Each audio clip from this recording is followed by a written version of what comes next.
Halo, selamat siang bosku. Assalamualaikum warahmatullahi wabarakatuh. Pada siang kali ini kita sedang berada di area Pelabuhan Muncar bosku. Seperti yang dilihat itu di sebelah sana.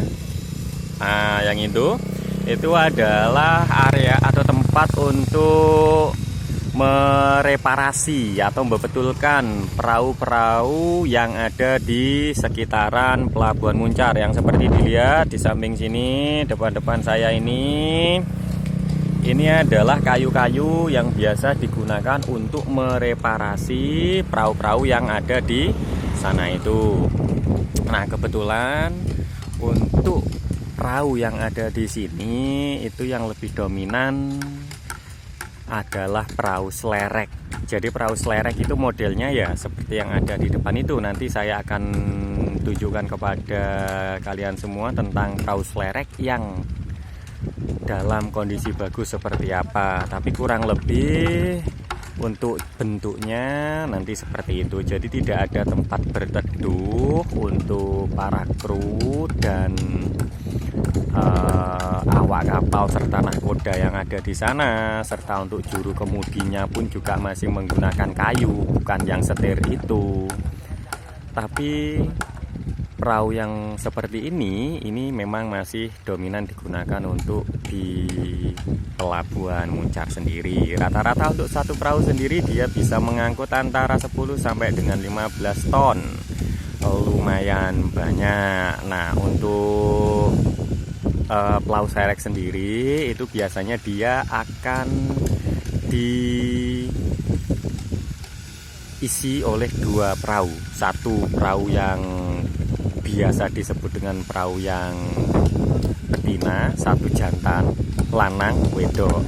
Lah, lanang atau wedok, lanang itu laki-laki, wedok itu perempuan. Yang perempuan itu dia relatifly dia lebih besar dan biasa digunakan untuk mengangkut ikannya. Sementara yang jantan itu digunakan untuk memburu, menarik jaring sehingga nanti ikan-ikannya bisa terkejar. Jadi yang jantan itu lebih ramping, dia bertujuan agar lebih cepat untuk memburu ikan-ikan yang ada di lautan. Nah, untuk kayunya sendiri seperti yang bisa dilihat, jadi ada beberapa macam jenis kayu yang umum digunakan di sini. Tapi untuk yang ini di samping ini adalah kayu jati. Jadi kayu jati sudah seperti yang kalian semua tahu, kayu jati sejati. Jadi kayu yang biasa dibilang kayu yang sangat kuat. Kualitasnya juga sudah sangat bagus. Lalu ada beberapa jenis kayu lagi sih sebenarnya, yaitu kayu nyamplung. Nah, seperti yang itu ada kayu yang melengkung seperti ini.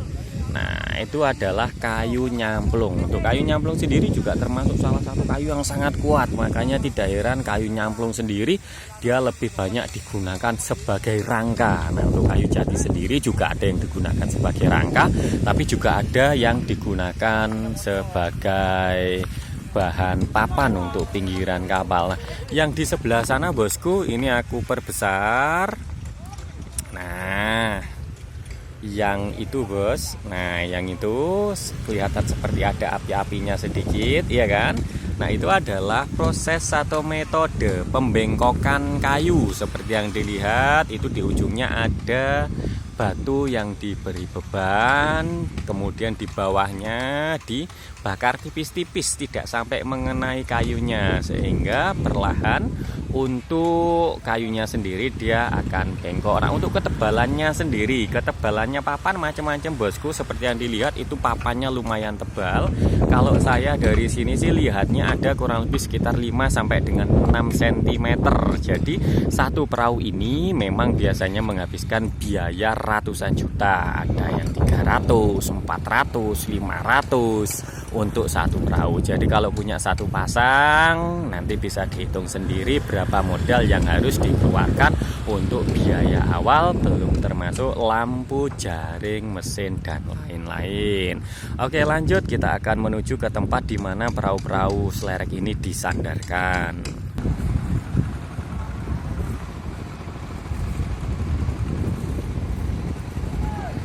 Oke, jadi kita sudah sampai di area tempat penambatan atau tempat untuk menambatkan perahu-perahu yang sudah tidak digunakan untuk menangkap ikan, karena memang pada saat-saat ini masih masuk di tanggal-tanggal 15, 16, 17 Jawa.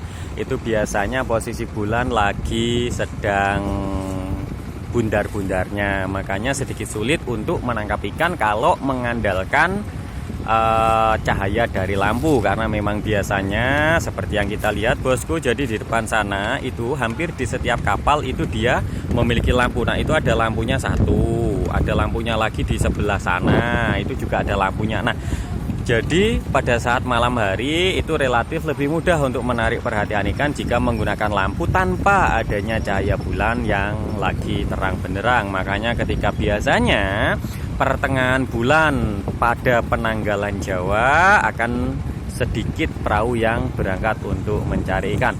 Nah seperti yang bisa dilihat bosku, tadi saya sempat bilang bahwasanya untuk di Muncar sendiri rata-rata perahu itu ada 2 per pasang, ada 2, maksudnya satu orang atau satu grup atau satu perusahaan itu biasanya punya 1 pasang perahu seperti yang dilihat di sebelah depan sana, yang itu ada 1, 2. Itu perahunya motifnya sama, mulai dari motif bodi, kemudian motif dari bambu yang bagian atas ada hijau, ada kuning, ada merah. Itu motifnya sama 2 perahu tersebut, karena memang 2 perahu tersebut adalah 1 pasang. Kemudian apakah ini bisa dibuktikan dengan perahu-perahu yang lain? Bisa bosku. Jadi di depan kita ini, nah ini ada orang ketiga, ada perahu ketiga ini. Jadi ada 2 perahu yang relatif sama, cuma di tengah-tengahnya sudah ada perahu lain yang tiba-tiba masuk ke dalam tengah-tengah hubungan dari 2 perahu itu. Coba perhatikan perahu yang ini dan perahu yang ini, motifnya hampir sama, karena memang biasanya perahu-perahu yang 1 pasang itu motifnya memang dibikin sama. Nah untuk yang bagian pinggir, karena kalian mungkin penasaran kalau perahunya di tengah orang naiknya bagaimana, ini ada perahu shuttle. Jadi perahu yang modelnya kecil seperti ini biasanya digunakan untuk mengantarkan para nelayan nanti yang mau berangkat mencari ikan naik ke perahu yang sebelah sana. Jadi mereka nanti tidak akan masuk angin atau kedinginan. Oke bosku, karena memang sudah dijelaskan hampir seluruhnya tentang tipikal perahu yang ada di sini, untuk video lebih lanjut nanti diupdate kembali. Oh ya, tadi saya sempat bilang tentang kemudi, yang kemudinya masih menggunakan bilah kayu. Nah itu ada kemudi yang menggunakan bilah kayu, kemudian di sebelah sana itu juga bilah kayu, itu juga kemudi bilah kayu, itu juga kemudi bilah kayu. Jadi memang rata-rata yang ada di sini jenis perahu selerek seperti ini tidak menggunakan kemudi setir, tapi masih menggunakan kemudi dari bilah kayu yang nanti masih digerakkan manual oleh juru mudi. Oh ya, itu ada 1 orang yang menggunakan perahu shuttle untuk mengantarkan sesuatu kepada perahu yang mau dituju. Jadi memang perahu-perahu yang ada di pinggir ada yang digunakan untuk sekedar nyari ikan di area pinggiran, ada yang digunakan sebagai perahu shuttle. Oke bosku, sekian dulu video kali ini. Jumpa lagi lain waktu. Assalamualaikum warahmatullahi wabarakatuh.